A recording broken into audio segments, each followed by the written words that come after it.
All right, so Tulsi Gabbard, Democratic presidential candidate, sues Google for $50 million.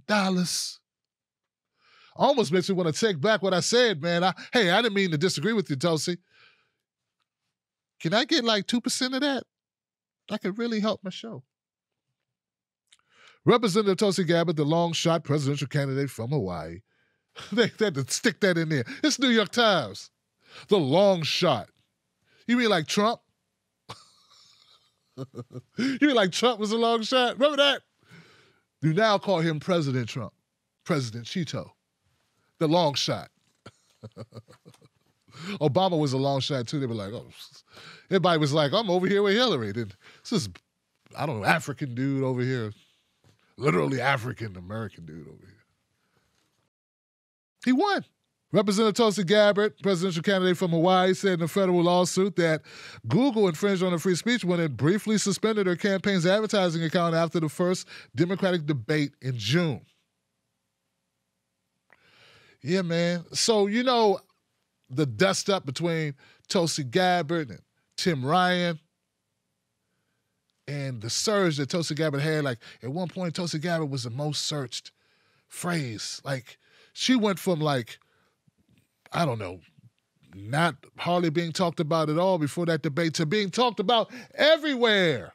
The president doesn't even have people appointed in the State Department to deal with these things, whether we're talking about Central America, whether we're talking about Iran, whether we're talking about Afghanistan. We've got to be completely engaged. And here's why. Because these flare-ups distract us from the real problems in the country. If getting drones shot down for $130 million because the president is distracted, that's $130 million that we could be spending in places like Youngstown, Ohio, or Flint, Michigan, or rebuilding. Congresswoman Gabbard, I'm going to give you 30 seconds, actually, to jump off what he said. He described engagement as the problem. Is that what you will tell the parents of those 2 soldiers who were just killed in Afghanistan? Well, we just have to be engaged. As a soldier, I will tell you that answer is unacceptable. We have to bring our troops home from Afghanistan. We are in a place in Afghanistan where we have lost so many lives.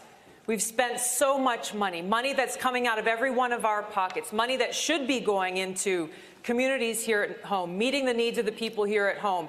We are no better off in Afghanistan today than we were when this war began. This is why it's so important to have a president and commander-in-chief who knows the cost of war and who's ready to do the job on day one. I am ready to do that job when I walk into the Oval Office. Thank you very much. Listen, I'm going to go down the line. I'm going to go down the line here. Well, you know what? You felt like she was responding. You get 30 seconds. Go. Good man. Fair enough. I appreciate that. I hear what you're saying. I would just say I don't want to be engaged. I wish we were spending all this money in places that I've represented that have been completely forgotten and we were rebuilding. But the reality of it is, if the United States isn't engaged, the Taliban will grow and they will have bigger, bolder terrorist acts. We have got to have some present there. The Taliban was there long before we came in. They'll be there long before we leave. Well, we cannot keep U.S. troops deployed to Afghanistan thinking that we're going to somehow squash this Taliban that has been there, that every other country that's tried has failed. I didn't say squash them. When we weren't in there, they started flying planes into our buildings. So I'm just saying right now, the Taliban didn't attack us on 9/11. Al-Qaeda did. Well, I understand. Al-Qaeda attacked us on 9/11. I understand. That's why I and so many other people joined the military to go after Al-Qaeda, not the Taliban. The Taliban was protecting those people who were plotting against us. All I'm saying is, if we want to go into elections and we want to say that we got to withdraw from the world, that's what President Trump is saying. We can't. I would love for us to. Protecting Al-Qaeda right now in Saudi Arabia. I mean, she was bursting. The search results for her were amazing. She was killing it. They were like, who is that woman? Who is that woman? Who is that woman? Hey, I remember Andrew Yang said, Andrew Yang, who do you most look forward to challenging in the upcoming debates? Well, I've said that I have an 8% chance of standing next to Joe Biden. And that's the plan, because I want America to Google Asian man standing next to Joe Biden.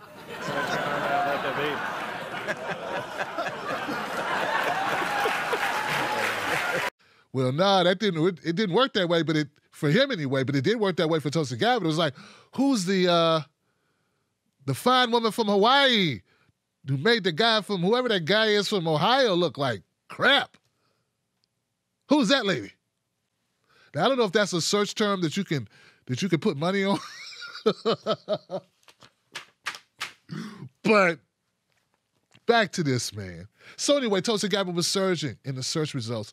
And that's when Google, in true Hitler fashion, swooped down and shut them down. They shut down her account so they could not buy ads, and they wanted to buy ads. Obviously, because when you're doing well, what you want to do? You want to keep the party going, guys. So realize that this is not a vanity lawsuit. This is important. This means something. I was wondering, I was like, have their donations increased? How much money did they raise? Because I saw the search results. I saw the graphs. I was like, I know people had to give money to the campaign. Well, not if you take away, when people searched her name, if you take away her ability to even rank for her own name.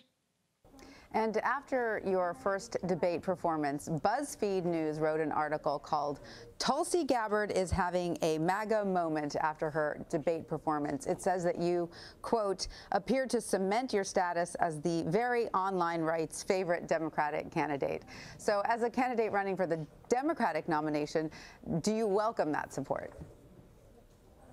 Well, once again, I think BuzzFeed is using smear tactics to detract away from the focus of my message and the fact that I was the most Googled candidate after that debate, and why we have progressives, Democrats, independents, libertarians, and Republicans who are coming together to support my candidacy because of the leadership that I bring, the experience that I bring, serving as a soldier over 16 years, deploying twice to the Middle East, serving in Congress on the Foreign Affairs, Armed Services, and Homeland Security committees, agreeing on the need for us as a country to end these wasteful regime change wars that have been so costly to every one of us in this country, work to end the new Cold War and nuclear arms race. They're confident in the leadership and experience that I bring on national security to that job of commander-in-chief. I'm pretty sure that the Team Gabbard would have put a lot of chips on her name when they saw that all the activity going on in the web. And that's when you suspend her account? The lawsuit filed Thursday in a federal court in Los Angeles is believed to be the first time a presidential candidate has sued a major technology firm. In a twist that reflects Mrs. Gabbard's unorthodox political views, they're taking a little dig at her. She's weird. She's against war. Yeah, that's weird. Both parties like war. Why you gotta be different? That's basically what they're saying, y'all. There you go with that peace talk again. No regime change. There'll be no place to ride my horsey. The claim that her speech was stifled by Google is similar to complaints made over the last year in Republican circles. Few, if any, Democrats have raised similar concerns.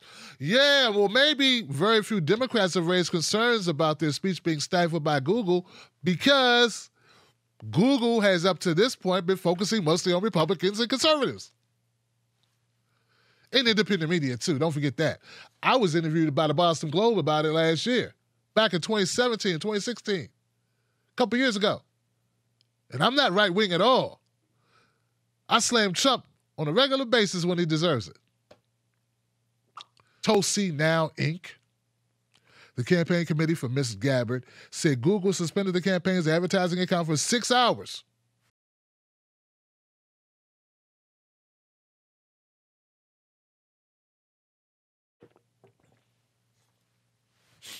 Okay, let's take that in for a second.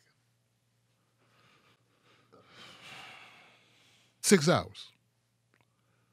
You know what? I guess to a lay person, us, 6 hours doesn't seem like a long amount of time to be suspended.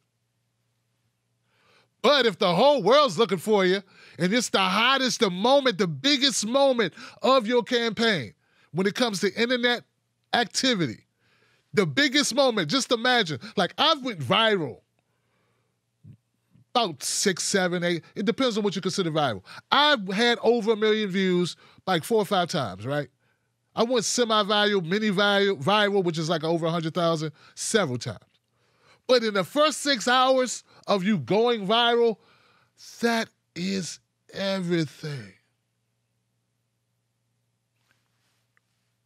So it sounds small, and I know it throws some of you. But when you are hot, you are hot, and when you are not, you are not. She was hot. Her name was hot. Get it? That's when you strike. Anyway, so it obstructed its ability to raise money and spread a message to potential voters. I'm going to leave that there, that conversation there, but I agree with Tulsi Gabbard and Team Tulsi and Tulsi Inc. You got to stand up for what's yours. They should not have done that. I don't know what their reasoning was. They need to give her a lot of free ad money. I don't know. But I want to know why they did it.